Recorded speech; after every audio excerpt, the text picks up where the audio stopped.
Alright, I'm going to show in this video how to make a gliding swan.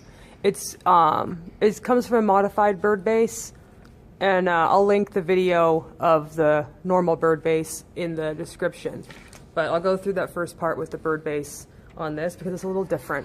When you're making a bird base, whatever side you want to show, so I'm going to have the white side showing, fold that on the inside when you first start. So the bird base goes corner to corner. Really sharp creases are more important for this crane than the normal crane, just because of how intricate the folds get later on. Corner to corner the other way.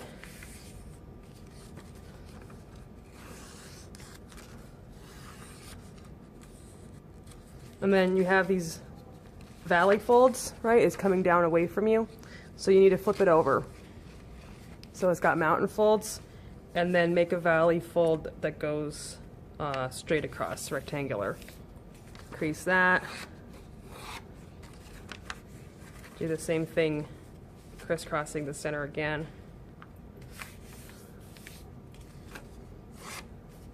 Crease that. So what you should end up with is the straight sides should have a mountain fold and the corners should have a valley fold that goes down, and it should alternate around like a zigzag.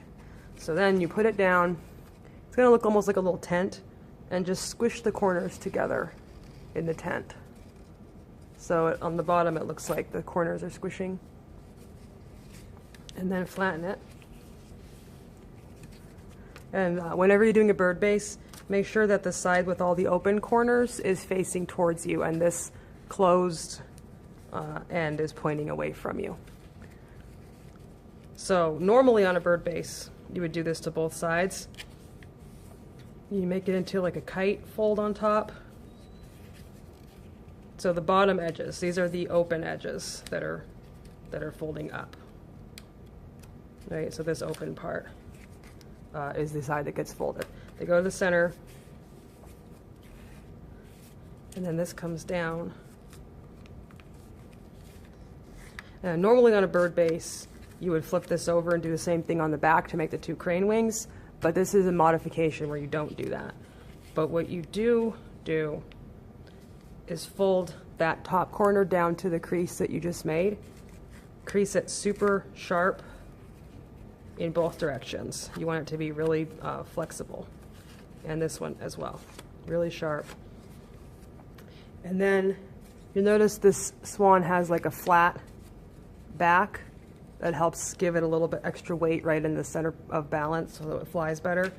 To get that flat back, you're going to open this just enough to get your hand in there. The bell's ringing. I'm making this at school. Poke that top down. You have these two folds. Poke the top one down. And it's a little bit tricky the first few times you do it. It might get crumpled a little bit, and that's okay. So you're gonna hold that part down, and it'll squish down into like a little X-shaped hole, and then just flatten it, and then you're back to your kite fold, but now it has a flat top. So open this part up. So you're gonna have all these layers. Just open up the very top layer. So you have 2 points and then a big triangle on top, just to that crease that you made, and then fold the sides in. I always imagine it like a baby bird beak, how that when they're hungry they have the really big beaks to open up for food. So this, squish the sides of it together and help it follow those folds that you made at the beginning. Here's another tricky thing about this swan. You can skip this step, but it helps it fly better. You're going to turn these edges inside out. So just kind of press. This is a mountain fold. You're going to turn it into a valley fold. And it's going to always crumple slightly, but it's okay. Just gently do this. Turn that inside out. Turn that inside out. Straighten it. There's probably a more graceful way to do this, but I don't know what it is. I just kind of push on it until it pops out.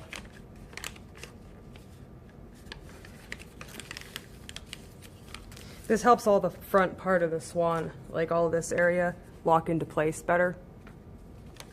And then same thing on this side. But like I said, you can skip this step and it will still fly okay.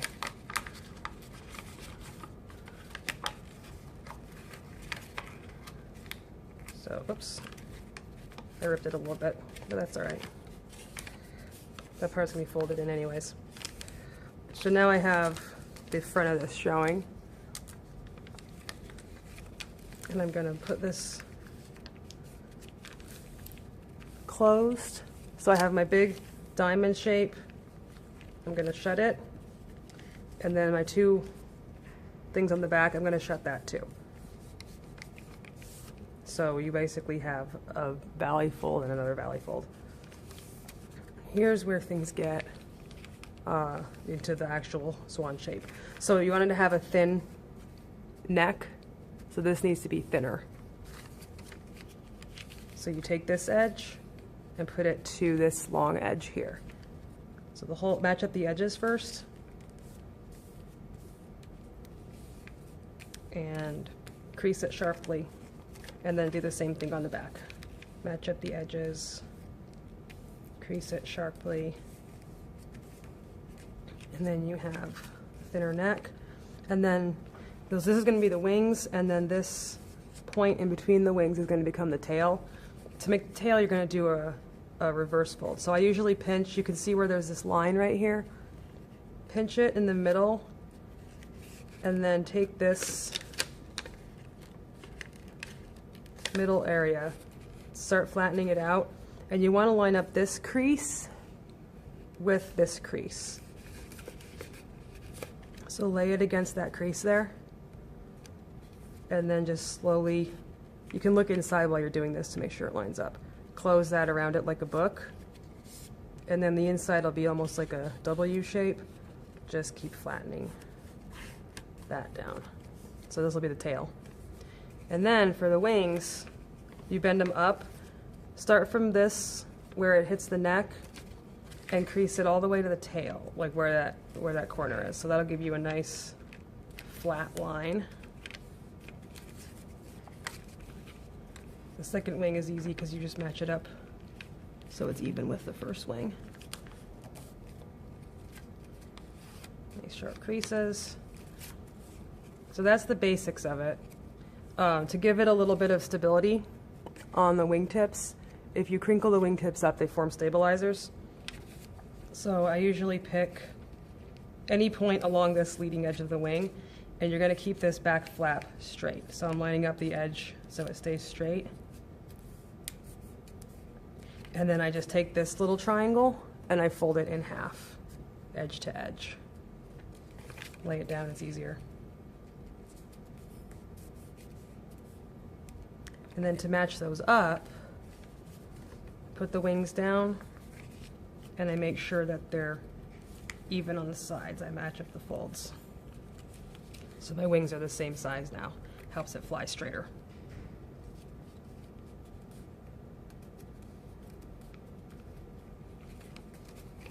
Straighten those out. Pop the wingtip stabilizers up a little bit.